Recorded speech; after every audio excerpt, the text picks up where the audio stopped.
are listening to Digital Denizens. What's up, everybody, and welcome to the Digital Denizens podcast, where we live to discuss everything in the ever expansive gaming realm. Today is March 5th, episode. Well, this is like part 2 of 25, so we're going with that. I'm your host, Keith Whalen, aka the Gamer Stache. Alongside me, I am joined by two new people. We have Ethan Coy. How you doing, man? Pretty good, and you? Good, not too bad at all. Good to have you on. Thanks for having me. Of course. And we have Mr. Chadley Paquin.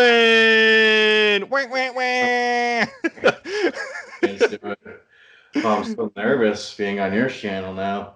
Yeah, you're in my realm, bitch. Oh, God. We don't behave on this channel. What are you talking about? How you doing, Chad? Oh, God. It's been a long day. Yeah, I feel you, man. It's Glad good I was able to come on, though. I was worried there for a sec. Yeah, I would have waited. I would have waited until tomorrow for you to come on. Oh, thanks, buddy. You're welcome. Come on. We have a beautiful relationship. It's blossoming. Not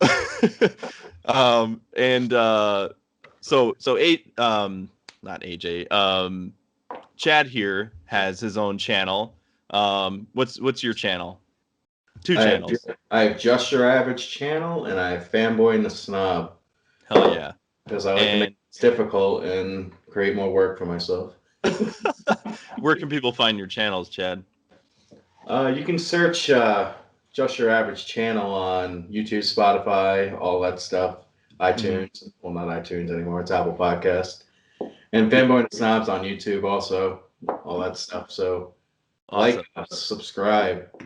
Hell yeah. And on Instagram. I think you just posted some episodes today, right? For Fanboy and the Snob and the nerd debate, correct?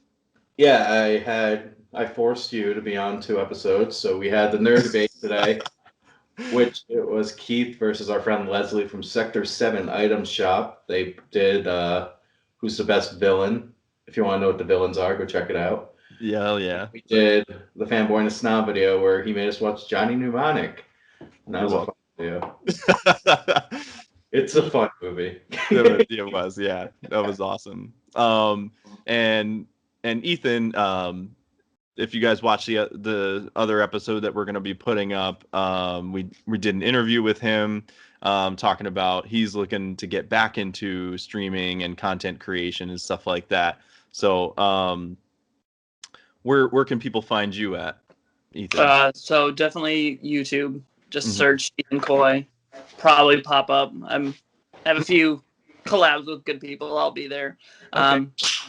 Or just enter on Twitter and Instagram at Instagram Ethan Coy.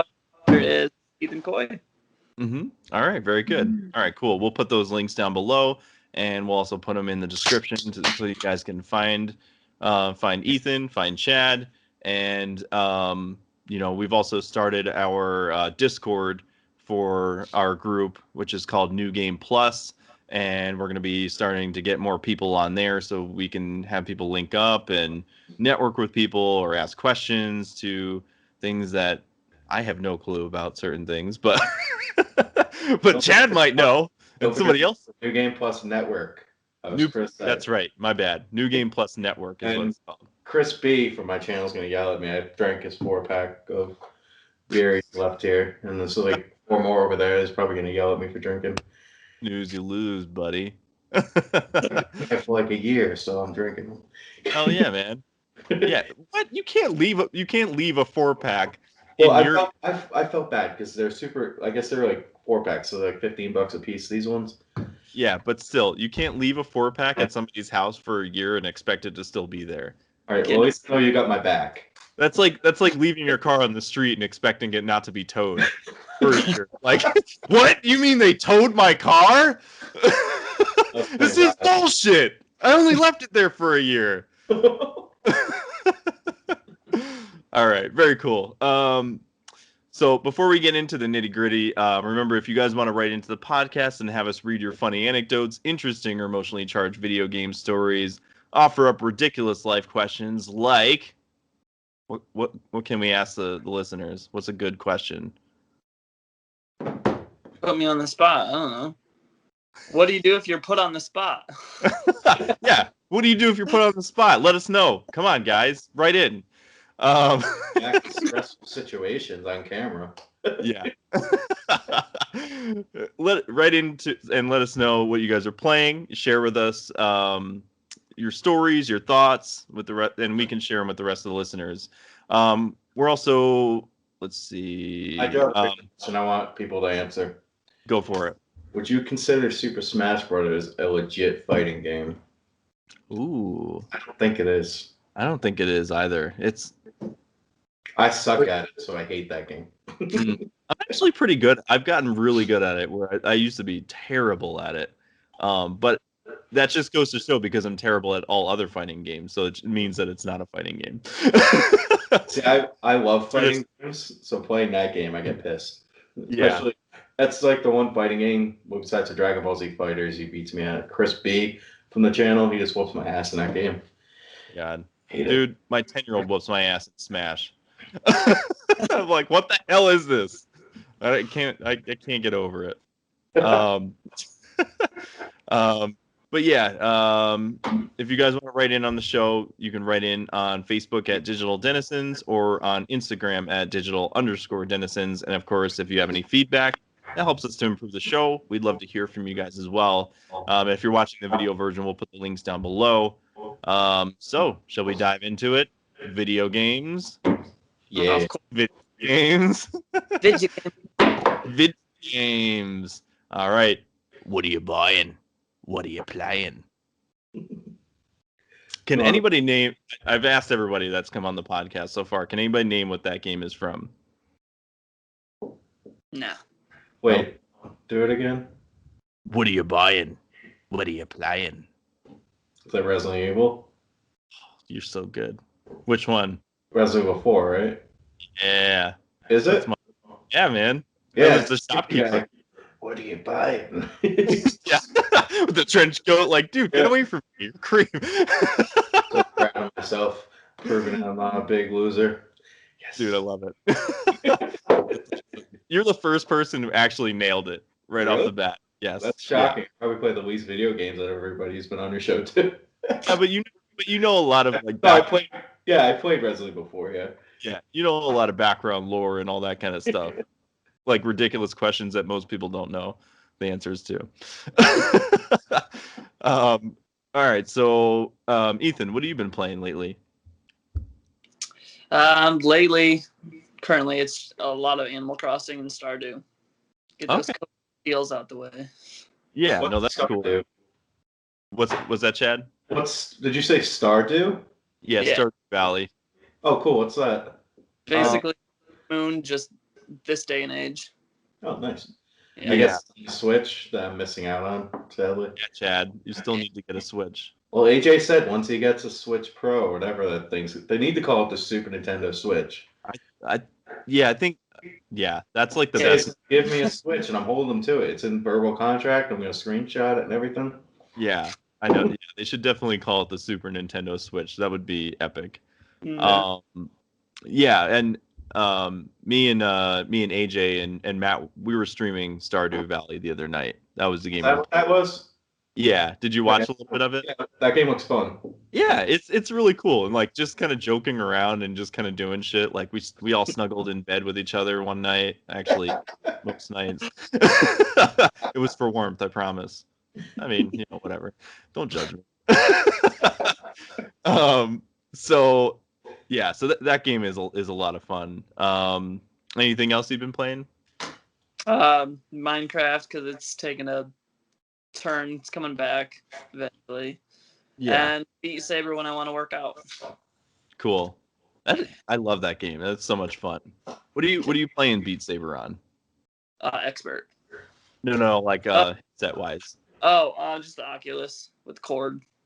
Oh, okay. Like the Rift S or like the older? I think it's the Rift S. Like the newer one they came out with before they came out with the Quest? Yeah. Oh, okay. Yeah. I had one of those. They're pretty awesome. Now I upgraded like a couple of years, 2 years ago, I upgraded to the Index. I love it. Yeah, it's a great headset. Yeah, Beat Saber is awesome. I wanted to like get into some modding with Beat Saber, and I just haven't done it yet. It's surprising. There's a ton of mods out there for it. I have not yet stepped into that world. I Yeah. need to.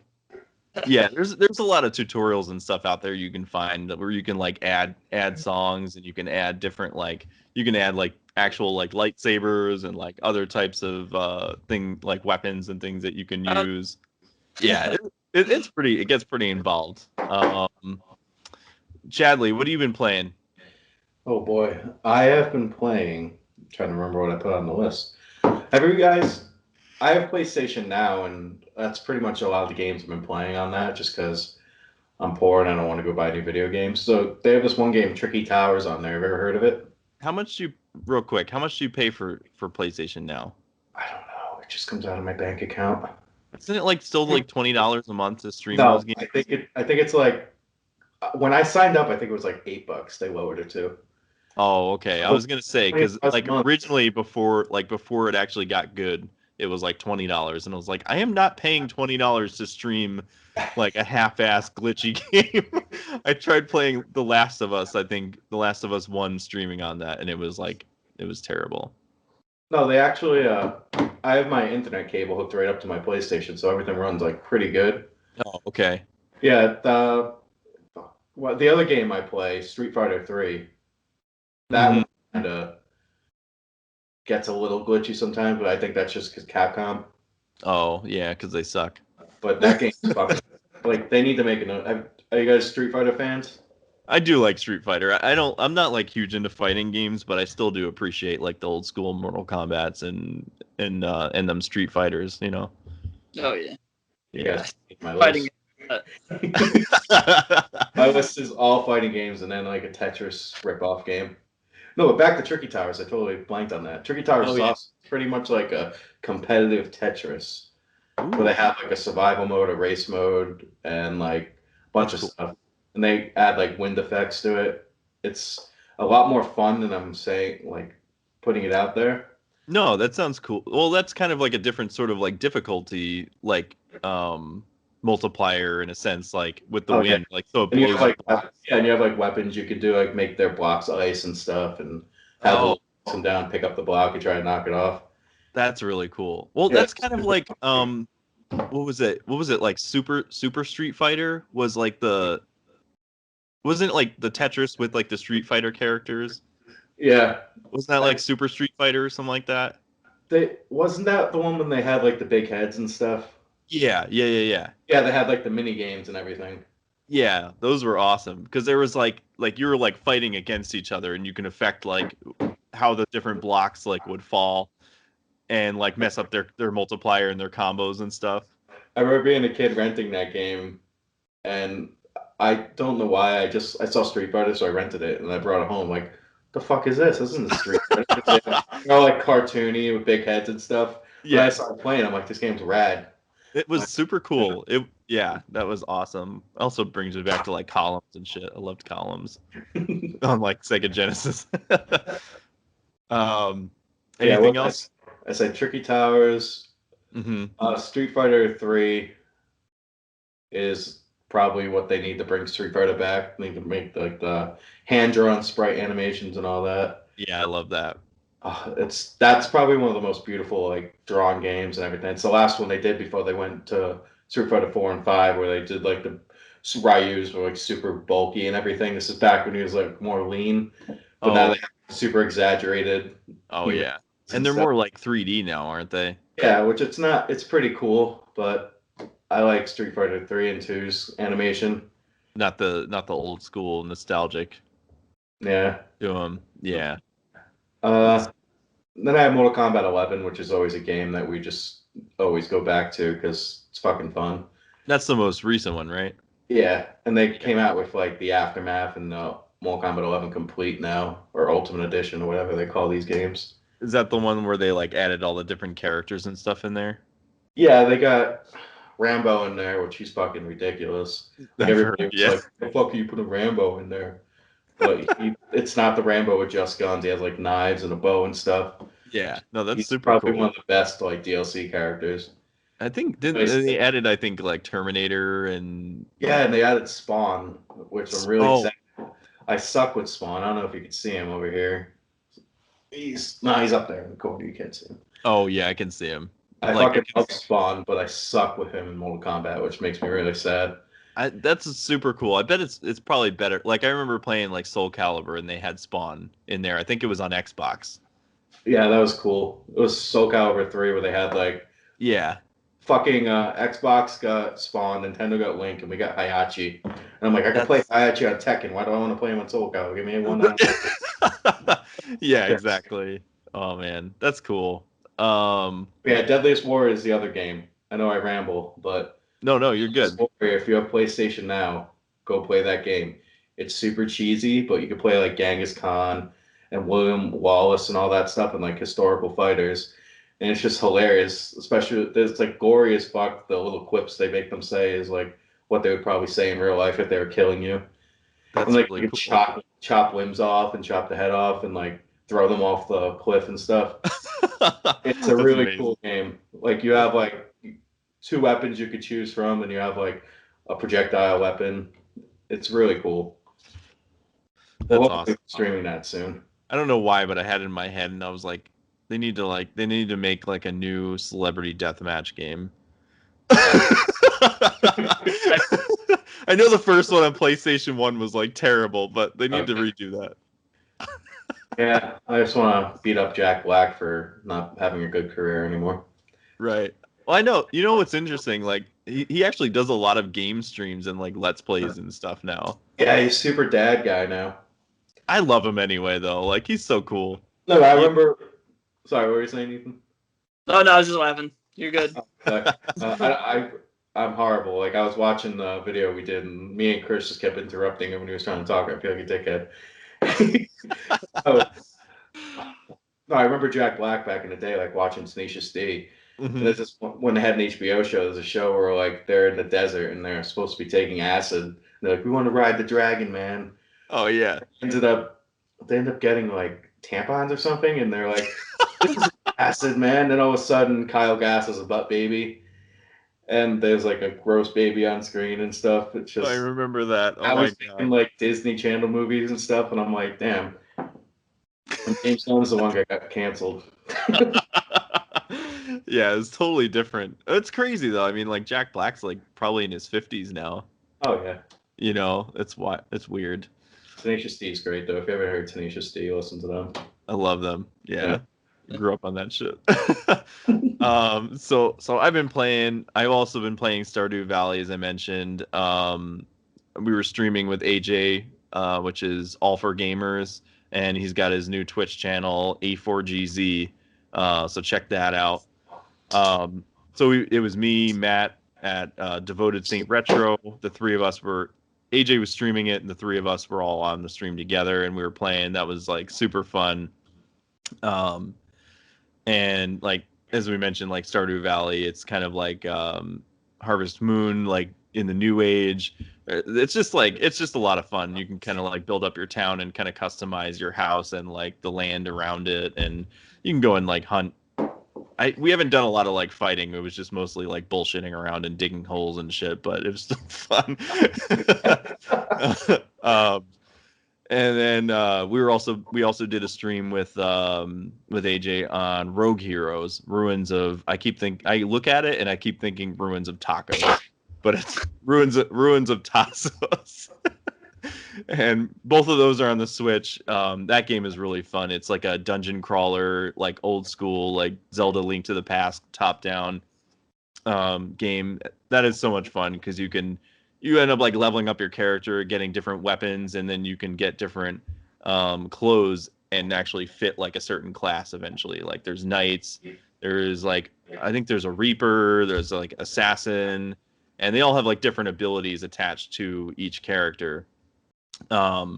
And we were just having fun. Matt ended up like dying twice We lost his skull twice. Actually, the first time I lost his skull because I threw it at a bat and destroyed it. Like, sorry, Matt. And then That's he was not just Switch. that was on Switch. Yeah, I'm missing out, man. I know. Yeah. Mhm.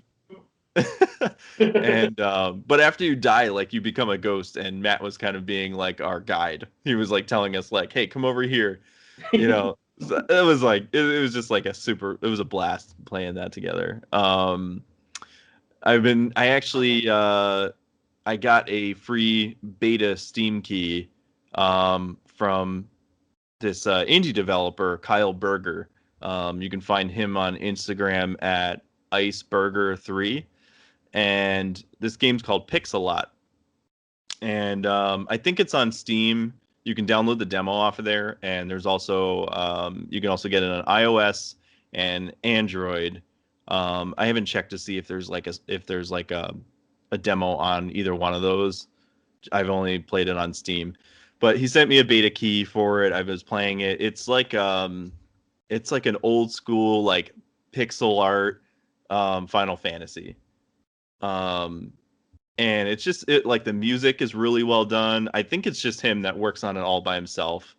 I put a couple hours into it last night, kind of playing around with it, and it's all turn-based fighting. So like you're kind of roaming around the world, and then you might see like one bandit, and he's like, "Hey, give me your gold," and then like it goes into like the fight animation that it shows them on screen, like you versus however many enemies. And so like you can get armor and different stuff that you can equip with your class. That I picked ninja class, but there's like knight, mage, and like some other ones. And so like certain armors you can only use for different classes. Certain weapons are only used for certain classes, but you can smith the armor and weapons and kind of build them up and upgrade them. You get other people that will join your party, and then you can upgrade their stuff. And so like different classes have different abilities. Like as the assassin, you can hide, and then once you're hidden, then you can attack like an assassination and then do more damage as you're hidden. And this is like really cool stuff, essentially like Final Fantasy turn-based stuff. And the music reminds me a lot of the old school, retro Final Fantasy games. Is that what you were playing the other day? Yeah, I sent like a small video clip in the group chat. Yeah. That looks pretty cool. I want to play that. Yeah, it's pretty cool. Yeah, I sent him a message, and I made sure it was okay to talk about it on the show because I wasn't sure. I didn't want to break any NDA rules or anything like that. Have him bring me to court. But yeah, no, definitely check it out. That was a lot of fun. Thank you, Kyle. Appreciate it. That's actually the first code I've gotten from anybody. So like that was really exciting.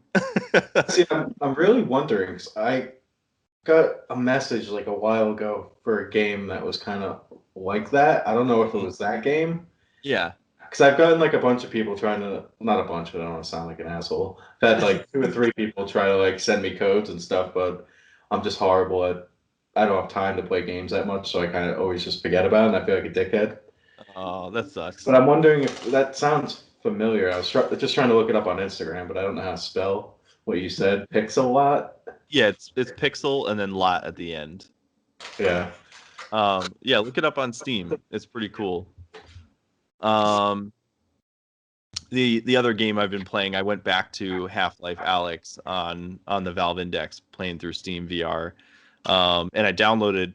It's so cool. Have you guys played any of the Half-Life games at all? I have a little bit, yeah. Yeah. It's just, it's so cool to see, like, every time like Valve has come out with like a new Half-Life game, it's always something that improves on what they've done previously. Which is why, like, everybody's like, where's Half-Life 3? And it's like, they had no reason to come out with a Half-Life 3 before. So it's cool to see one in like VR and everybody bitch about it because they don't have a VR headset. But the coolest thing that I love about it is like the community. Like they opened up the modding community for that game and gave out like the source code basically to everybody. And they're like, make shit to your heart's content. And so I downloaded this mod called Cityscape. And it's basically like you play as Alex Vance, which is One of the main characters, you don't play as her in Half-Life 2. You only play as her in Half-Life Alyx.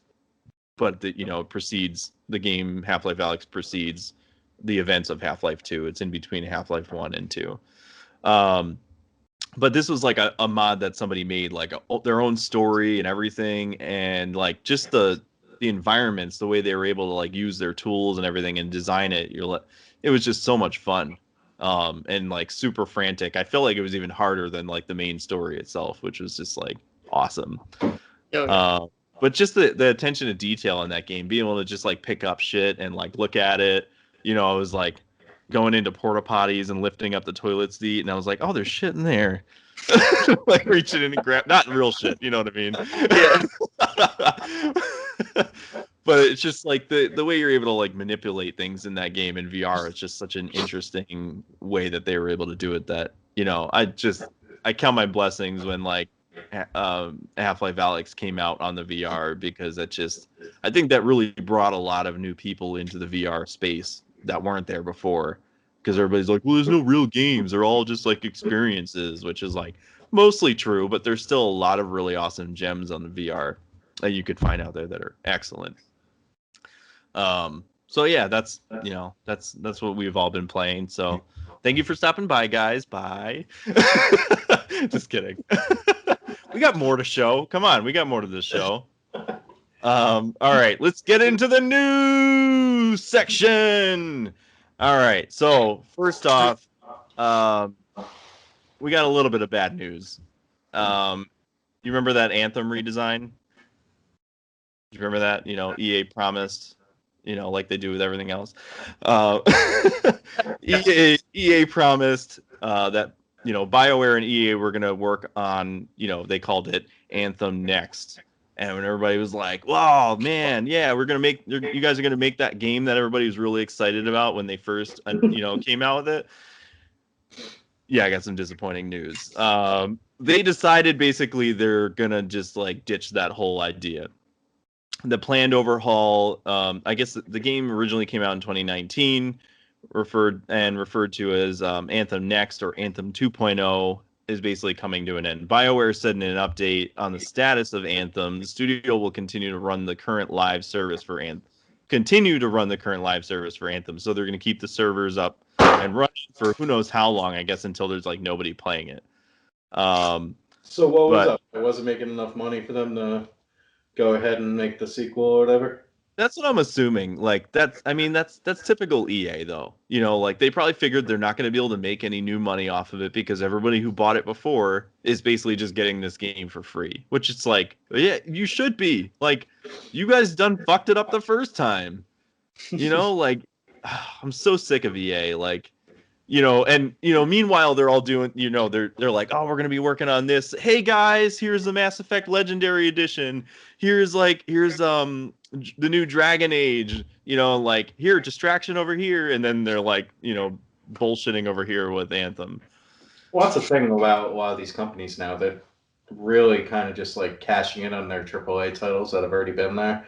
Yeah. Because people are eating up remakes, eating up like special editions and stuff. Then they have Dragon Age, which I love Dragon Age. My girlfriend loves it. And those games are awesome. That has a solid fan base, so why not put that out? Mm-hmm. So especially now with everything going on with COVID, they're probably not being able to work as many games. So they're like, yeah, put all our money in one honeypot and just kind of let those rot over there for a while.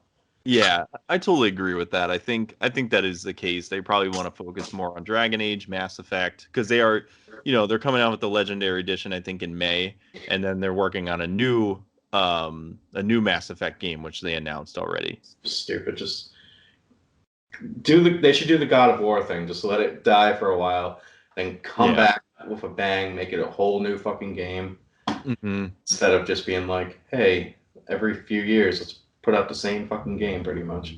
Yeah, well, I don't know. I mean, when play Andromeda, you did, I did too. I didn't, and I heard people just like hated that game.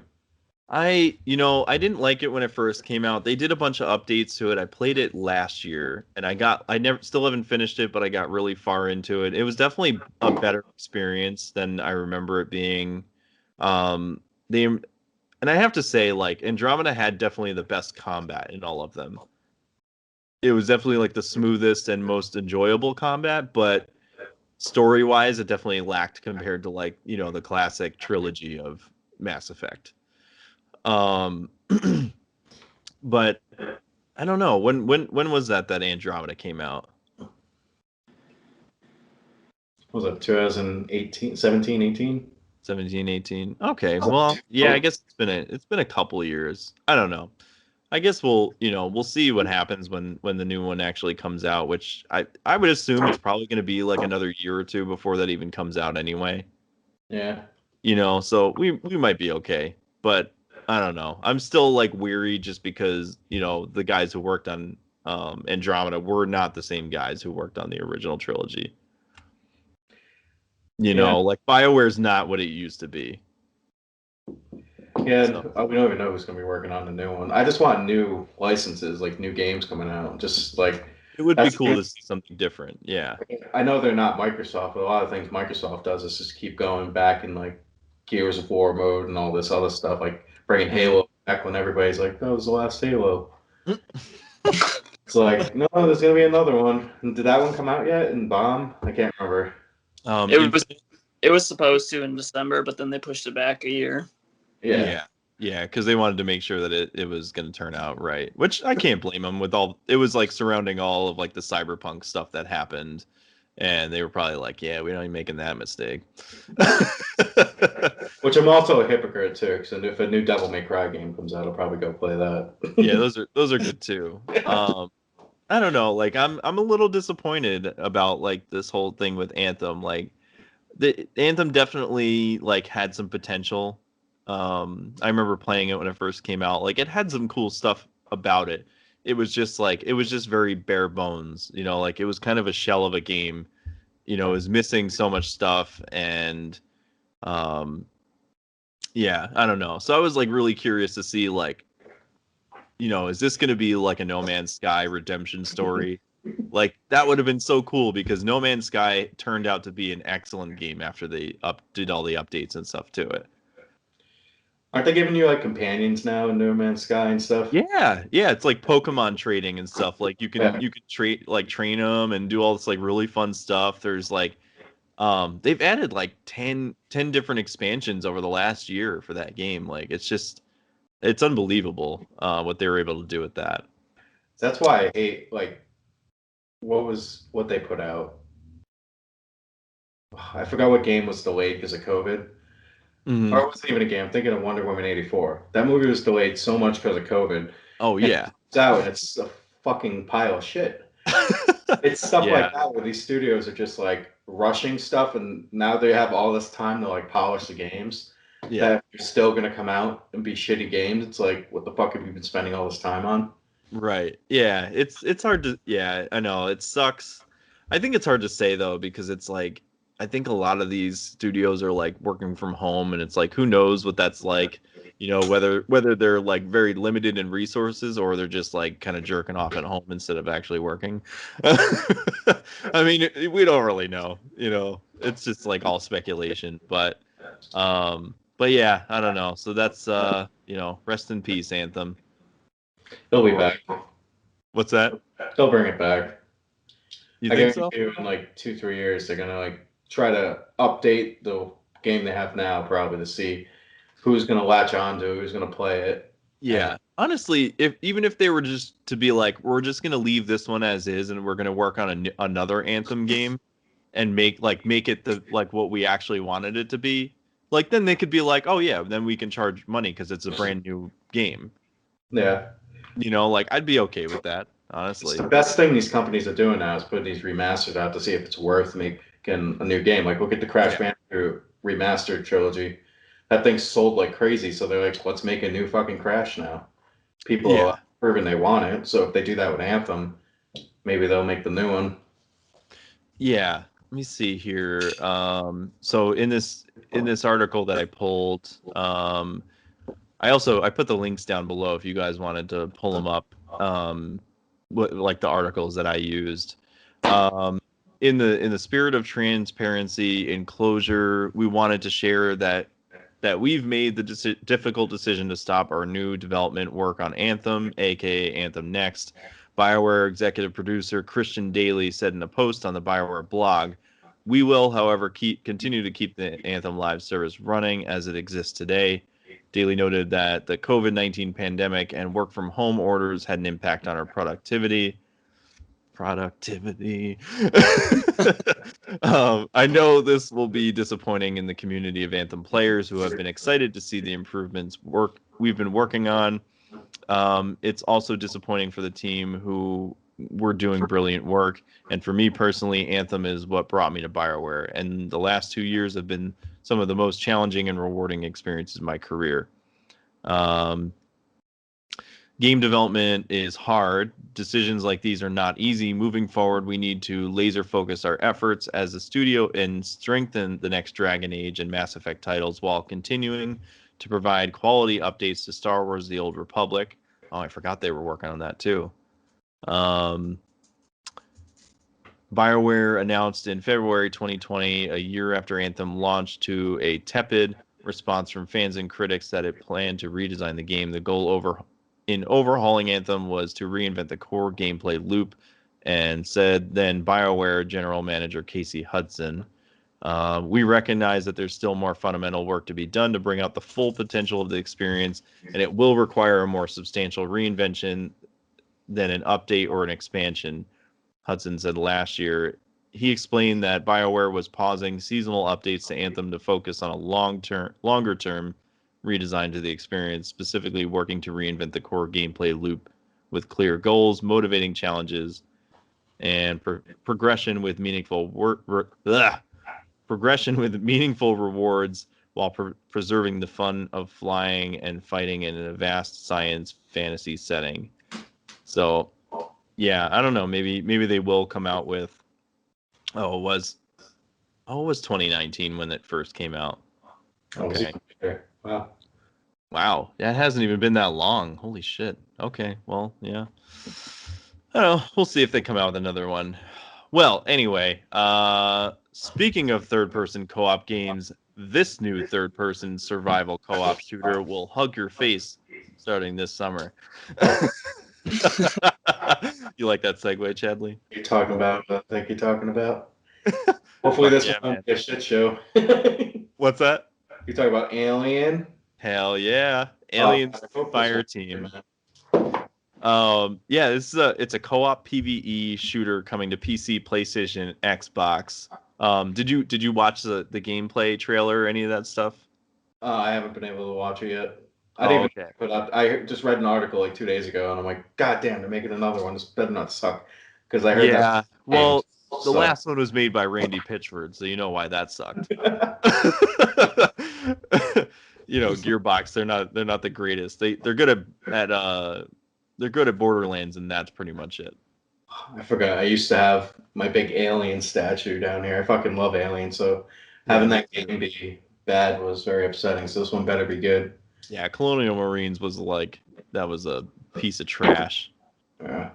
I just love watching the gameplay of the aliens just kind of floating through the thing. Yeah, that shit was hilarious. Did you watch any of this, Ethan? Are you into aliens or anything? I'm actually watching it now just to touch base, but... Oh, yeah, you're good. Yeah.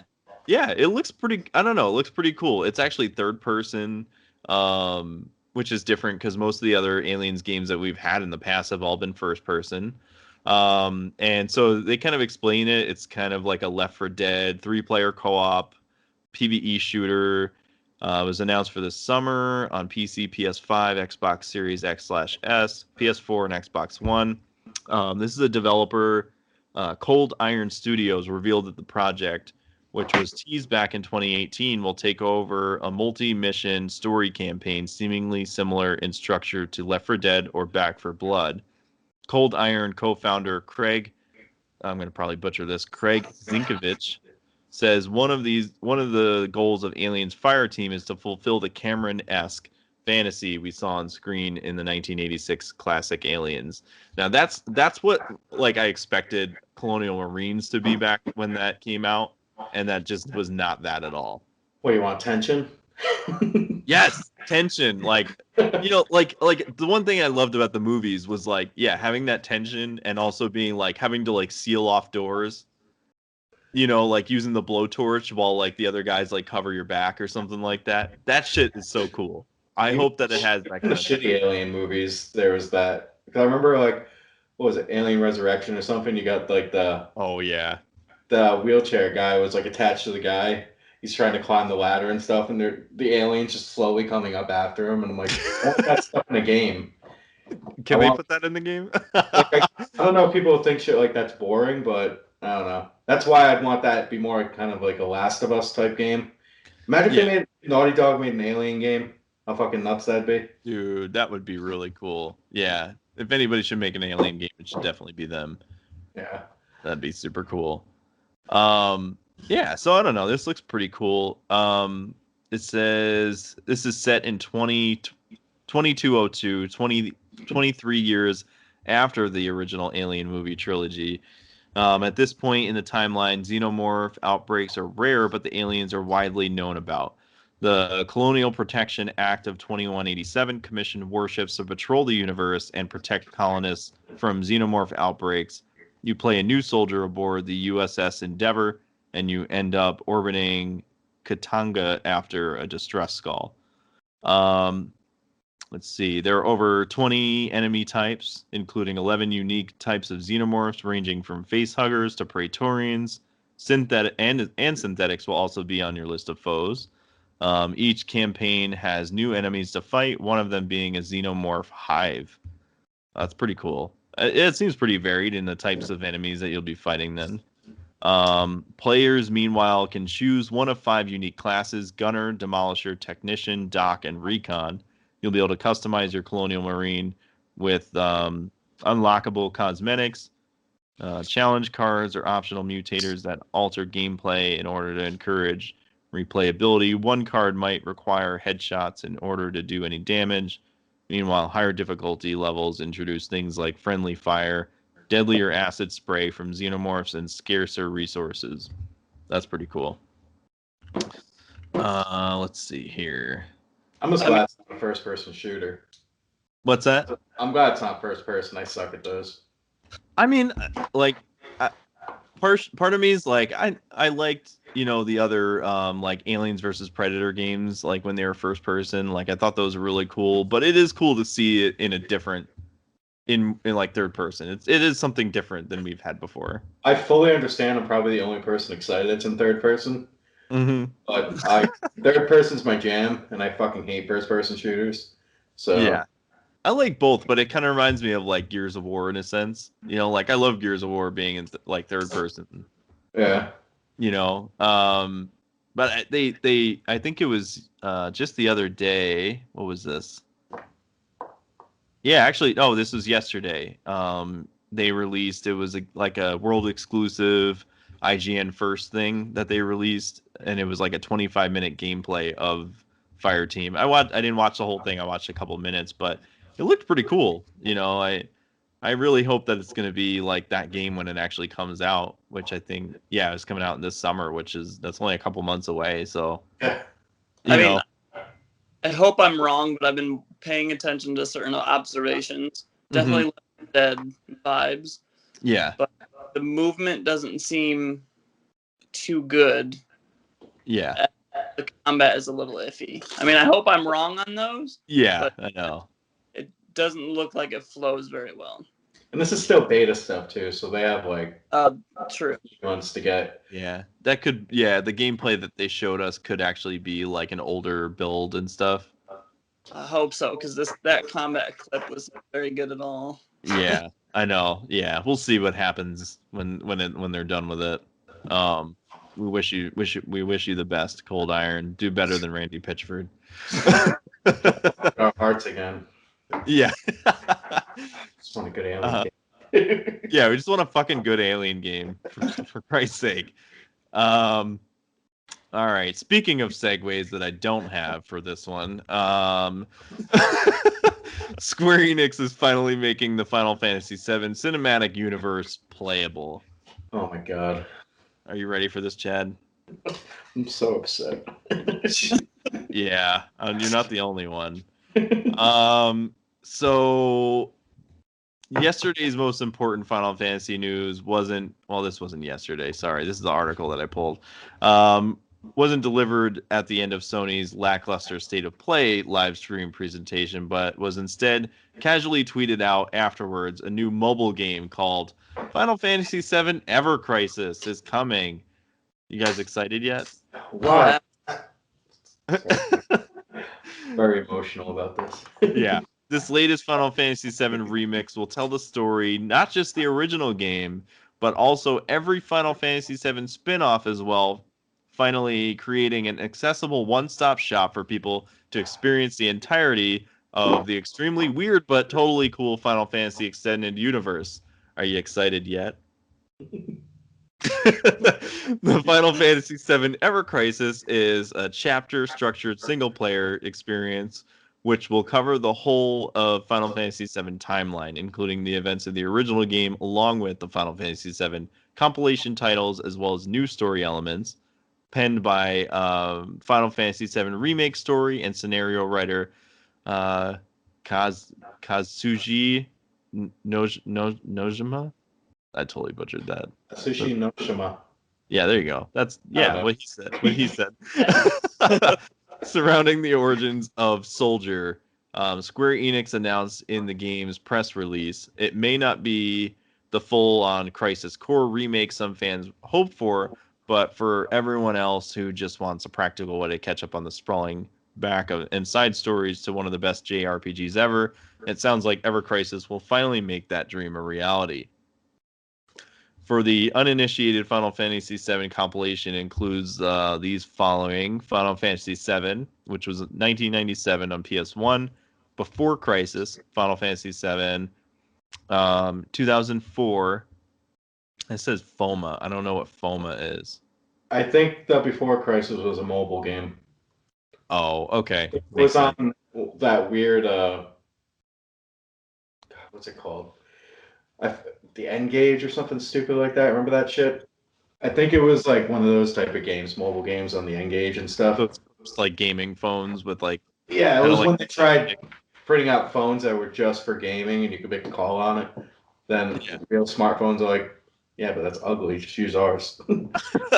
Yeah, I always wanted one of those though. I was like, those are so cool. It looks like what was it, like a Game Boy Advance kind of.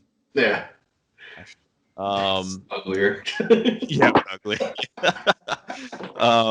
Then the other ones are Final Fantasy VII Advent Children, which was the 2005 film, Dirge of Cerberus, Final Fantasy VII 2006 on PS2, and Crisis Core, Final Fantasy VII 2007. That was on PSP. In addition to one of these games being available on modern platforms, Before Crisis has never been. This actually has never been localized before to the U.S. It was only released in Japan. In this game, you play as the Turks as they try to foil terrorist plots by Avalanche 6 years before the game's main events. The game never made it stateside. Meanwhile, Crisis Core and Dirge of Cerberus, while flawed games in their own right, are also fascinating deep dives into the backstories of Zack Fair and Vincent Valentine, characters crucial to the Final Fantasy VII mythos, whose stories never fully got told in the original. Effectively, there is an almost Kingdom Hearts level number of side plots, B characters, intriguing story revelations that many fans have never had access to before. Most of it's bonkers and completely unnecessary, but also irresistibly weird and charming. Yeah, that's pretty much Kingdom Hearts in a nutshell. You know what's funny about the Before Crisis too? I remember it was either like GamePro or Game Informer. They sent it out when they announced all those games that were coming out, like Advent Children, you had Before Crisis and Crisis Core. The only poster they had was for Before Crisis, and it was like really cool art and everything. Yeah. I don't remember ever. And now you're saying it was never localized. I'm like, that's why I never fucking was able to like find it or do it. I know. I don't actually ever remember that. That's pretty crazy. I mean, that's cool in a sense, but we haven't gotten to the final punchline either. So, the other thing notable about Ever Crisis is how Square Enix has decided to bring these stories back. Instead of forcing players to toil through some extremely obtuse games, it gives the option of playing through the main beats of each campaign in a hybrid JRPG that incorporates both turn-based battles, lots of visual novel styles, and info dumps. Based on on the trailer, at least, it looks like the gaming equivalent of an abridged works and something I hope more story rich, but gameplay dense series, a version of in the future. So, the downside to all of this, it's only available on mobile. It's all on mobile gaming. Oh, This dude, is like, I remember seeing the article headline. And I'm like, yes, Advent Children's going to be a game. This is going to be fucking silly. yeah. Then I'm reading it, it's like mobile, and I'm like, God damn it, I hate mobile games. Why would they do this? Yeah. Like I'll probably end up playing it because I think like on mobile you can probably, I think you like some mobile games you can hook up like a PlayStation 4 controller or something through No, yeah. You can.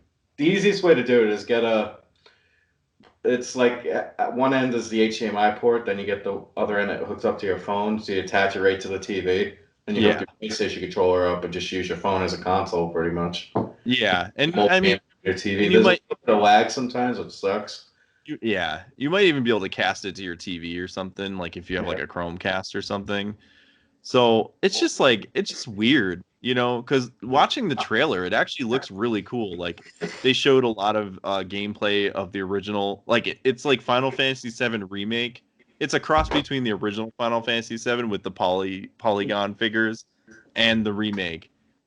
So like when you're running around, they're like kind of more like cutesy, cartoonish kind of characters. But then like when you actually get into the combat, it looks more like the remake, where it's like hack and slash and stuff. Yeah, the visuals like on phones are just ridiculous nowadays. Anyway. Yeah. Like, I don't know. I love the art style of like the kind of pixely like characters. They went with that. I'm glad they didn't try to make the in-game stuff look good. Yeah, They left it like the original game did, with like the battle scenes having better character models and stuff. yeah, exactly. Yeah, I think it's a cool like in between with like the old game and the new game. It's just such a weird thing. Like, why? I don't know. Square Enix has made some like stupid decisions amongst like some of their properties in the last couple of years. Like even when Final Fantasy VII Remake came out, they weren't even like explicitly clear about, oh, this is only like the Final Fantasy VII Remake. This is only the first part, which is before you leave Midgar.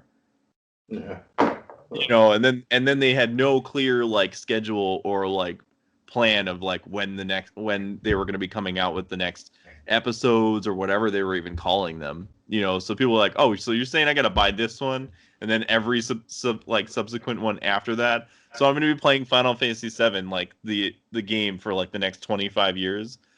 The thing I'm pissed off is they're having this. What's her name? Uni, is it? Oh, Yuffie. Yuffie. Yeah. I get Uni from Yuffie. They have like her DLC, but you can only play it on the PlayStation 5 remake. Yeah, that was our next section was the remake, which they call it Intergrade, which is the PS5 version. And yeah, like what is that? Like, well, my theory is they're coming out with that, and they're coming out with this mobile bullshit to distract us from not having the actual sequel. Because I feel like they're probably waiting a little bit for the PS5, because they're like, we don't want to release this on the PS4. Let's just wait so it can go on the PS5. And they're probably, because they had so much trouble with the original remake, they're probably running through the same problems with the new one, trying to make it like perfect. So they're just distractions at us. It's just frustrating. It's very frustrating. I mean, you're gonna seriously alienate like your player base that you launched the Final Fantasy VII remake on, like with PlayStation 4. So like I'm wondering, like is this DLC ever coming to PlayStation 4? What I've heard, no. Yeah. No. Yeah, I don't think it. Yeah, there's no like word or anything that says that it's going to at any point. But yeah, this Explorers Yuffie or Yuffie, I don't know. Everybody pronounces it differently. As long as you don't pronounce Mario wrong, I don't care. Mario. Yeah. This is what's funny about these Japanese publishers now. The only one that's like kind of sticking to their guns is Nintendo. Yeah. Like you have Capcom, who's like they're all kind of acting like EA now, where like money, what's making the most money, and just the whole fuck, what are they called? The ones that made the Avengers game. It was Square. That was Crystal Square Enix and Dynamics. Crystal Dynamics. Yeah, they were Yeah, working together. That was just a blatant money grab because Yeah. Oh yeah. Verizon, hey, you're a Verizon customer, you get these cool costumes that look like shit. Yeah, like what? That's such an odd direction with that. And Square Enix, literally, ever since it became Square Enix instead of Squaresoft, Yeah. it's just been like more focused on like making money and all that stuff, which is yeah. Yeah, Square Enix is clearly about making money. Like just all the stuff that they have on their website and how they're going about the Final Fantasy VII remake, and it's like in its entirety, just like Jesus Christ, man, come on. But yeah, this Final Fantasy version with the bonus episode is called Intergrade. It'll be out June 10th, 2021. Current PS4 owners can get a free upgrade to the PS5. But what's weird is I think it's during this month, Final Fantasy VII Remake, the PlayStation 4 version is free on PlayStation Plus. Is that correct? Yeah. But if you claim it there, you can't get the PlayStation 5 version for free. Is that what they said? Yeah. Yeah, you can't get the upgrade for free. So you would have to buy the game for the PlayStation 5 if you wanted to play it on PlayStation 5 in its like full glory, basically. Just like, what are you doing? Come on, get the hell out of here. But well, yeah, that's actually fucking smart, dude. I mean, yeah, I guess, but game and they're like, oh, I want to play the sequel. Oh fuck, I gotta buy it. Oh well, I'm invested now. Yeah, right, exactly. It says, shysters, I tell you. Yeah, exactly. It says once that's done, you'll need to purchase the Yuffie DLC separately. If you choose to simply buy the PS5 version outright instead of upgrading, the Yuffie expansion will be included. Then there's also more expensive digital deluxe edition, which includes an art book and soundtrack. This enhanced version will also include better lighting as well as graphics optimization modes. Then there's also a photo mode and faster load times. Two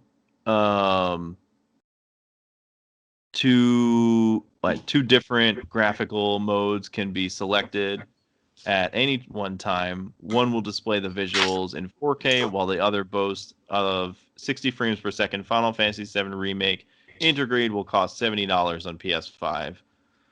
But don't forget that the free PS4 version upgrade option will be there. Let's see. All right. Well, that's all that stuff. We can move on to the next one. You gotta head out in like 20 minutes. Yeah. Okay. All right. Just let me know when you need to go, and you can hop off or whatever. I might even be able to. I just gotta run and like do some stuff because my girlfriend's gotta work, so I gotta help her get ready and stuff. Oh, okay. So I might even be able to like run back down. Okay. Yeah. Whatever. Yeah. If you want to come back, the spot's open for you. All right. So this next one. Speaking of disappointing news, well, we have more of it. He's full of segues today. Cyberpunk 2077's next big patch has been delayed to the second half of March after, all the studio hack stuff that's been going on. Patch 1.2 has been delayed. And basically, if you guys haven't been following it, CD Projekt Red, they were hacked, and then they were, basically sold the source code to the highest bidder. And now the problem that they're facing with like putting out patches is that a lot of their employees aren't able to log into their computers because of having everything compromised. It's just like, dude, like they're just getting kicked after they've been like knocked down one after the other. Like, the fuck, man. This is just like, it's unfortunate for CD Projekt Red, honestly. Do you think they lost like all their credibility releasing this game the way it was, or you think they'll be able to bounce back? I think they'll honestly be able to bounce back. I mean, they've made great games in the past. I don't think that a studio should be like tossed to the curb because of one bad game. It's not like EA or BioWare. Well, I'm all worried because I don't know how their financials are, like with everything going on Right. with COVID and everything, and all the money they're losing because all these people getting the refunds. What if they like claim bankruptcy and all that stuff? Yeah, I don't know. It's definitely something. And now this kick in the balls getting hacked. Yeah, this is super unfortunate because I do like CD Projekt Red. I love the Witcher games that they've come out. They did like the Gwent card game and stuff. Like, I don't know. Yeah, it's questionable for sure. I think there's still a lot of people out there that will buy the game, once they get it to like a stable level. And there's still, I think, a lot of people out there still playing the game, me included. Obviously, PC is like the best platform to be playing on it right now. And I've logged like over almost like 250 hours in the game. Yeah, and I think what's there is really good. It definitely needs some work and stuff, but yeah, so but yeah, basically I guess they were looking to put out patch 1.2 scheduled for release sometime in the second half of March.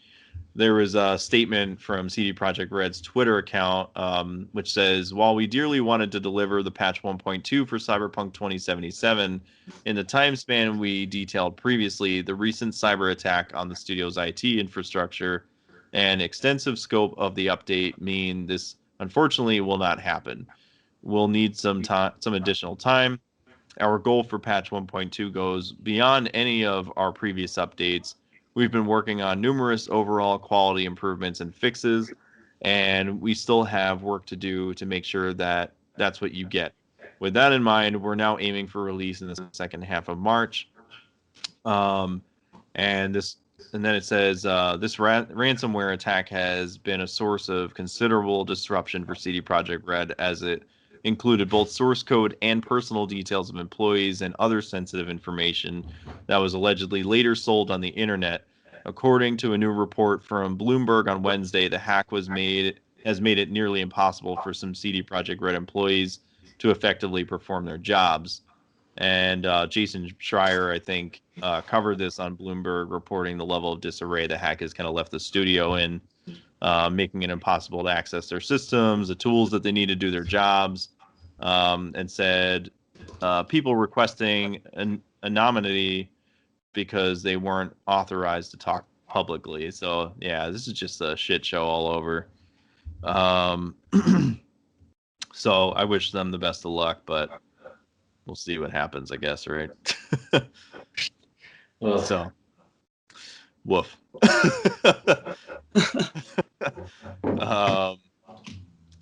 Actually, yeah, that is the last bit of news that I had. I didn't pick a lot of stuff because I wasn't sure how long this was going to go. So, but we're at like an hour right now, so that's good. We might be able to wrap up just yet with you, Chad. how do you usually end your show? You got questions? You got things? So I was gonna go through the new and upcoming releases real quick. Just list off a few that are coming out in the next month or so. I did want to. Well, yeah, I was gonna go through our pixel to pixel section, which like we were doing that as our interview section, but we did a separate episode with Ethan where we did an interview with him talking about getting into content streaming and content creation. And I was just going to mention some people that we're working with, me and Chad are working with, and some thanks to them. So let's run through the new and upcoming releases. We have Apex Legends available on Nintendo Switch, and that's coming March 9th. Crash Bandicoot 4, It's About Time, available on PS4, PS5, Xbox One, Xbox Series X/S, Switch, and PC. That's coming March 12th. That's next week. Better be good. Yeah, that looks. I hope it's good. It's interesting to see that that game's not being developed by Naughty Dog anymore, and the fact that it's on Switch and PC is weird. Well, it's been with Activision, I think, for like probably longer than it was with Naughty Dog. That's true. Because Yeah. they were making like shitty Switch Crash games. Like Oh yeah. Yeah. So that looks pretty cool. We got Samurai Showdown. This is probably more up Chad's alley. What's that one? Is that a fighting game? It is actually. This is available on Xbox Series X/S, and I think it's out on PC and I think PS4 and PS5 probably. This is coming March 16th. This is the next generation version of the weapon-based fighting franchise, now with 3D graphics to represent the characters in traditional side-scrolling fighting combat. I'm trying to think. I never really played any of them back in the day. Like, they're pretty old. They've been around for a long time. I don't know. Well, I'm thinking it's either like a fighting game or it's like side-scrolling, kind of like Streets of Rage in a sense. That'd be cool too. Yeah. We got Stubbs a Zombie. That's coming March 16th as well.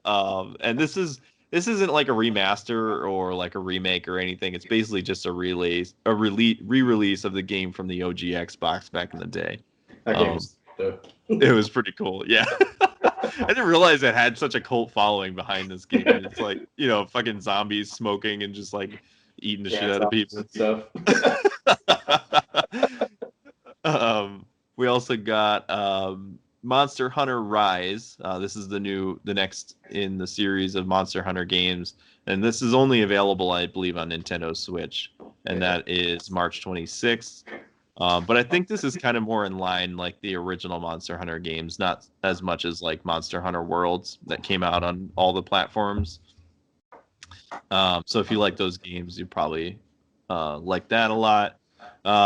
We got Pokemon Snap coming on Nintendo Switch April 30th. That's a little bit farther out, but it's just kind of cool to look forward to because it's fucking Pokemon, man. Come on. Right. And I think the other Pokemon games that they announced, like the remaster of Diamond and Pearl, those are coming next year, right? Or wait, we covered it on the last episode, and there was like the Pokemon Arceus, which is the new Pokemon game, the new IP, which I think that one's coming next year, and I want to say that the remakes of Diamond and Pearl are coming, I think, later this year at some point. So I don't want to say an actual date and then be wrong and then have somebody correct me, because that's just not fair. Because I'm never wrong, Chadley. Never. I was gonna go in the comments. You fucking hack. Yeah. You don't know shit. And then the last game, I've mentioned this on the last couple, Disco Elysium, the final cut. The game had already come out, I think, on most systems, but this is basically it's the final cut adds full voice acting to this game, and it's like a top-down isometric game where you play in this like dystopian kind of futuristic sort of world, and you play as a detective and you're trying to like solve crimes and stuff, but he's like an alcoholic and a druggie, but it's like a ton of like dialogue, and like it's just like weird shit that can happen. Like you can die from sitting in a chair for too long. But it's what's that? What system's that one on? So this is on PS4, PS5. Actually, well, I think it's already on PS4 and PC, Xbox, and I think Switch. But it's also coming to PS5 and I think the next gen consoles. But yeah, the final cut basically adds full voice acting to all the characters, so then you don't have to sit there and read all of it. I like audiobooks more than regular books, so. But yeah, and there's still no like final release date. It's still saying March 2021. They've been like kind of putting out updates to this game. I've been kind of following it on Steam a little bit here and there.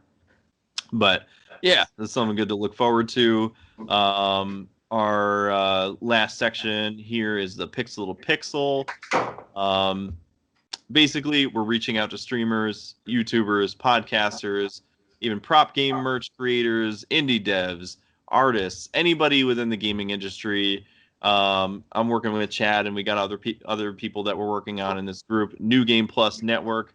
Check it.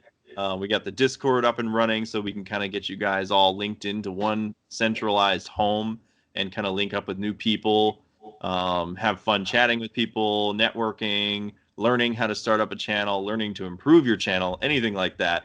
But, we're going to be, as I mentioned, we interviewed Ethan, and we're going to bring more people on the show that are like-minded individuals, so we can kind of help them get found out by other people and find out why they do what they do, what they do, and why they keep doing it. So, personally, we know how difficult it can be to get started doing a podcast or like whatever passion project that you're looking to do within the gaming industry. It's not easy, and it can certainly be daunting. So, why not try to do it together with, like a unified front, unified force. So, hit us up. So you can message me on Instagram at digital_denizens. You can also find me on Facebook at Digital Denizens. Chadley, where can they find you if they wanted to message you?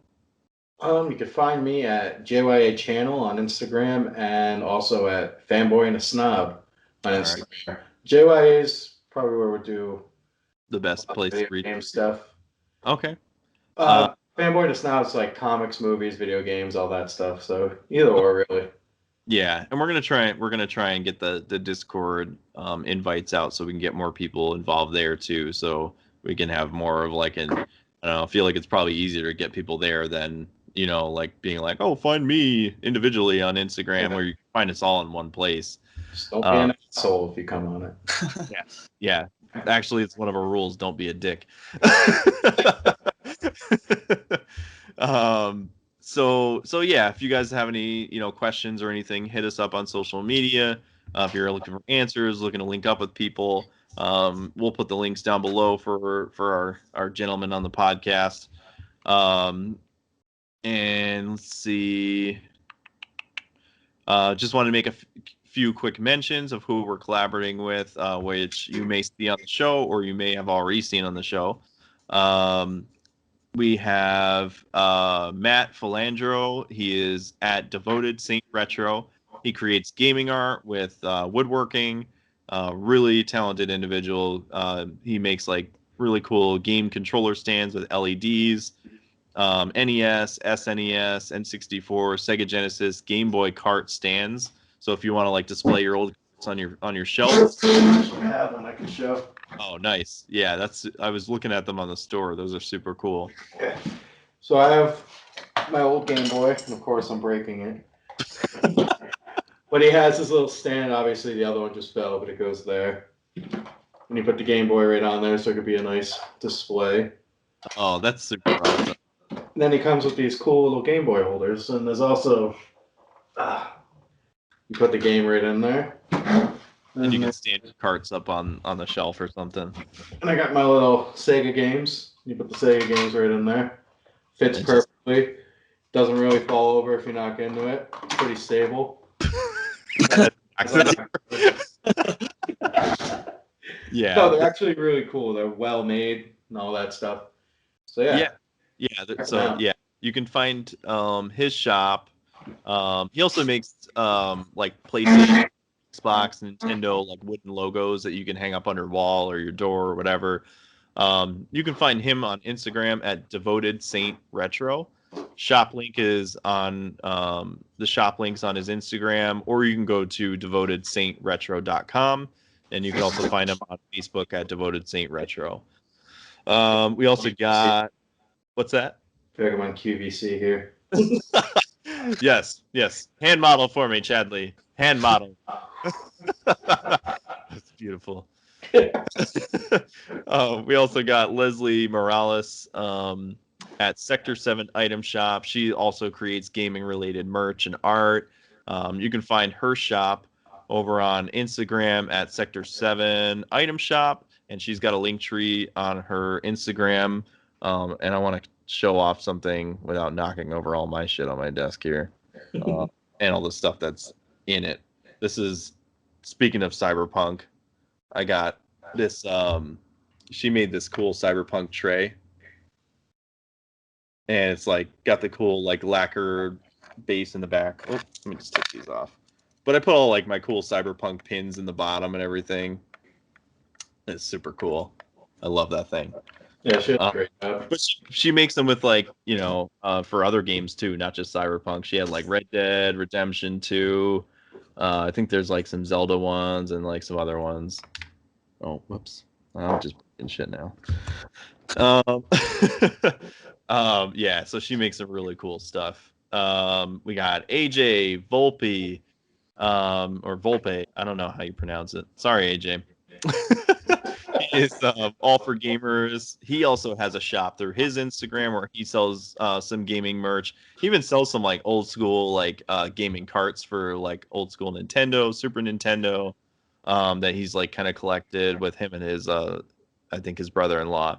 And he sells little mini tiny arcades and mini pinball machines. You can fit them in your pocket. You can play them in the back seat of your car. You can play them when you're on the bus. I don't care. They're fucking cool. And you guys should check them out. They have like, there's like the old school, like from the 80s. I think it was like 87, he said, or something. It was the old school Teenage Mutant Ninja Turtles game on like the arcade. Yeah, pocket sized. Pocket sized. Can you fucking believe it? Pocket sized. Right, I know. Who needs a Nintendo Switch when you got those? I do want to get the Pac-Man one because I love fucking Pac-Man. Yeah, those are awesome. Yeah, there's so many of those I wanted to get. And as I mentioned earlier, so you can find him on Instagram at all4gamers, all4gamers.com, where you can find his shop on Instagram or the website, Facebook at all4gamers, and as I mentioned earlier, he's been streaming on Twitch. You can find him on twitch.tv/A4GZ. And I think he's also doing some Let's Plays that he's going to probably do on Twitch and as well as YouTube, I would imagine. So it's probably youtube.com/A4GZ. We got Josiah DeAndrea at Vile Shrew. He is a Twitch streamer and YouTube content creator. He's been on the show before and will most likely show up from time to time. You can find him over on twitch.tv/vileshrew and youtube.com/vileshrew. Awesome individual and does some really funny streams and stuff. I think he also does bar streams too, where he makes drinks and everything. That's I think awesome. yeah, really cool stuff. There was like one of him and his wife. He was like filming her while she was trying whiskeys and bourbons, and she hates both of those. So it's great seeing her reaction to all of that shit. And then the last one, as I mentioned, Kyle Berger. He's the developer of Pixelot on Android, iOS, and Steam. Thank you again for the beta key that you sent me for the game. Hopefully we can get you on the show and talk about your game. I know he said he'd probably want to do that, but I think things have been kind of hectic lately. I think he's trying to move or something. So, but you can find him on Instagram at iceburger3. And there's also a website, which is pixelotgame.wordpress.com. But you can also find it on Steam and, again, iOS and Android. So check it out if you like cool pixel art games that are like Final Fantasy. So yeah, and let's see. Oh, our last segment, the retribution. We don't have any corrections because we don't get anything wrong because we're perfect. But You'll probably get a bunch from what I say, so don't worry. yeah, Chad's gonna put a bunch of comments from like some like anonymous. Sometimes people saying like that Chad kid doesn't know what the fuck he's talking about. But yeah, our retribution correction section, we're counting on you guys to help us build this podcast into something really great and worth your listen. So if we happen to get anything wrong or mischaracterize things from time to time, which we do because we're not perfect, this is your opportunity to help us kind of set the record straight. Just don't burn us too badly. If you're watching the video version, we'll find the social media links down below if you want to write in for retribution. And yeah, so Ethan, again, thank you for coming on. It was a pleasure having you on. Nice meeting Thank you, Chad Lee, for coming on for the first time. It's about damn time. Yeah, so I wasn't invited to the other supercast you had, you know? Yeah, well, you were unable to make it, so don't put it all on me. This You is can awesome. find out first here. I want to come back on again if I'm welcome. Yeah, well, we'll see. Just kidding. If I behave. Yeah. Yeah. Thank you guys again for coming on. That's all the time we have for today's. Oh, wait, Ethan, where can everybody find you at again? One last time. YouTube channel, just Ethan Coy. To interact with me more on a like one-to-one level, definitely do Twitter, which is just Ethan Coy, and Instagram Ethan Coy.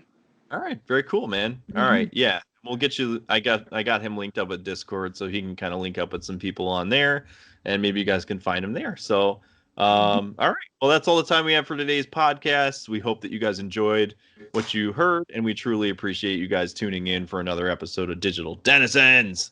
Just go find it. Yes, Just Your Average Channel and Fanboy and the Snob. We'll put his links again in the bottom. You have no idea how much it truly means that we're able to do this podcast, that you guys listen, write in, that you guys like and subscribe. And as I always say, keep your ear to the ground for more to come very soon. Peace, guys.